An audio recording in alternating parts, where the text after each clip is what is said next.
¿Cómo estás, mi querido amigo?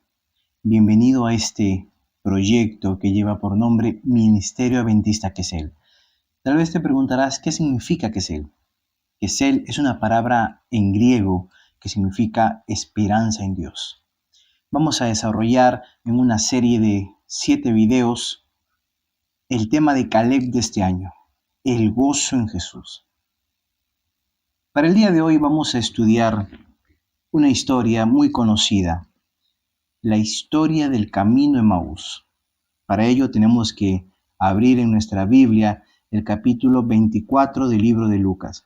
Mira, si en algún momento has sentido la necesidad de querer predicar el Evangelio, de querer llevar la palabra de Dios a otras personas, pero tal vez no tienes tiempo por el trabajo, no tienes facilidad de palabra, no sabes predicar, compartiendo este mensaje, solo compartiendo en tus redes sociales, vas a llevar este mensaje importante para tus seres queridos. En el libro de Lucas, capítulo 24, en el versículo 13 hasta el versículo 35, narra la historia de dos discípulos que se dirigían a Emaús. Vamos a ver un poco del contexto histórico de esta historia. Resulta que Jesús ya había muerto, ya había sido crucificado, y era el tercer día en que Jesús había dicho que todo esto tenía que pasar para que Él pudiese resucitar.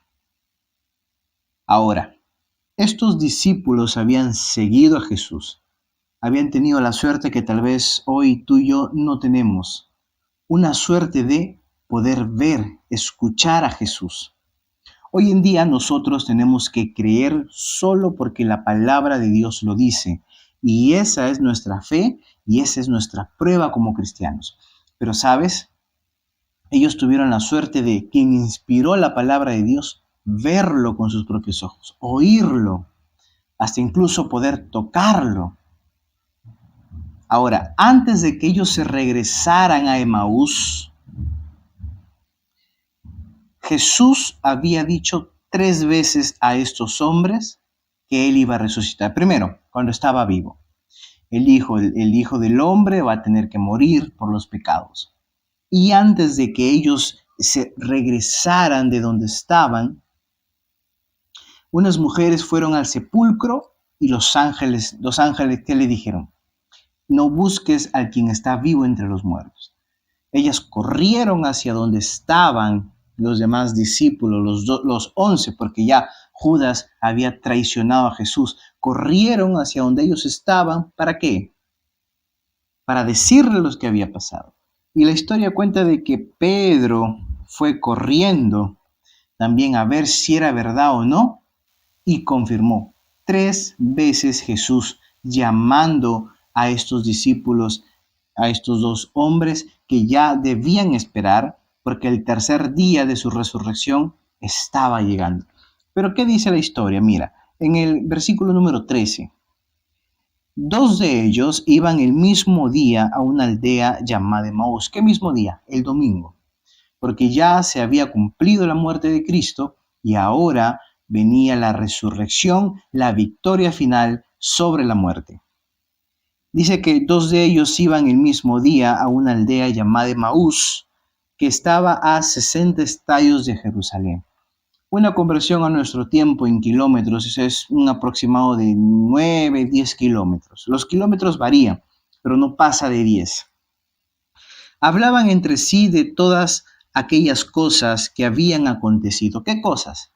¿Cómo lo habían entregado? Porque más adelante ellos dicen cómo es que las grandes autoridades políticas y religiosas al Salvador, al Mesías, al Hijo de David, lo habían entregado a muerte. De estas cosas hablaban.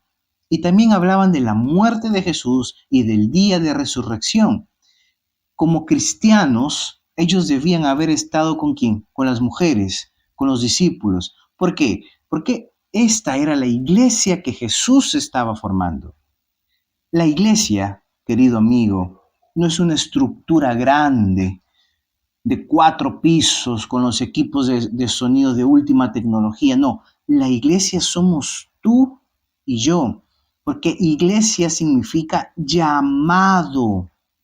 Estos discípulos, estos 11 discípulos con estas mujeres y con los que más estaban allí, estaban formando la iglesia, porque la iglesia está conformada por los seres humanos que un día estuvieron en el mundo y Jesús los llamó.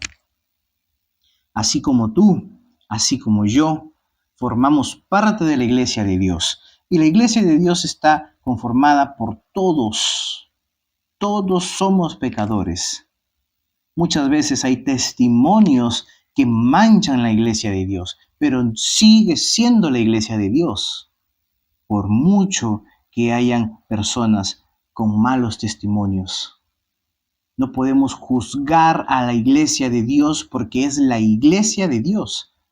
Dios se va a encargar de juzgar si en algún momento un elemento, una parte del cuerpo de la iglesia comienza a tal vez engañarse a ellos mismo o comienza a por fuera predicar, pero por dentro destruido.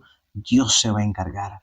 Y no permitas que esos testimonios malos te alejen de la iglesia. Alejarse de Dios es una vida infeliz, es una vida llena de miserias. No permitas que pase eso en tu vida. Resulta que esta iglesia estaba esperando el día de la resurrección de Jesús. Y estos dos discípulos, ¿por qué se tuvieron que ir si ya el tercer día había llegado? Si Jesús en vida les había anunciado, ya había hecho por las mujeres y ahora por otro discípulo que fue a confirmar lo que las mujeres habían dicho. ¿Por qué se fueron? Mira, sigue la historia a partir del versículo 15. Y sucedió que mientras hablaban y discutían entre sí, Jesús mismo se acercó y caminaba con ellos. ¿Sabes una cosa, mi querido amigo, que me estás escuchando? No sé los problemas que estás atravesando, no lo sé. Tampoco puedo entender, ni mucho menos comprender el dolor que tienes en tu vida. Pero hay algo cierto que la Biblia nos dice. Jesús camina con nosotros. Aunque tú hoy me digas, tal vez, dominado por el dolor, dominado por la preocupación, por la decepción de la vida, y te digas, este no sabe lo que habla. ¿Cómo va a decir que Jesús me acompaña si ni siquiera sabes lo que yo hago, lo que yo digo cuando nadie me ve? Pero te puedo decir una cosa, Jesús camina hoy a tu lado. Pero sabes una cosa, mi querido amigo, a veces estamos sumergidos en los problemas de la vida, en los pensamientos de la vida, que nos enfocamos en esos pensamientos y nos vamos sumergiendo y somos dominados por ellos, que andamos en la vida, caminamos, Jesús a nuestro lado, pero nosotros no lo vemos. ¿Por qué? Porque estamos sumergidos en los pensamientos. A veces pasa que físicamente estamos en un lugar, pero nuestra mente está pensando en no hay plata, no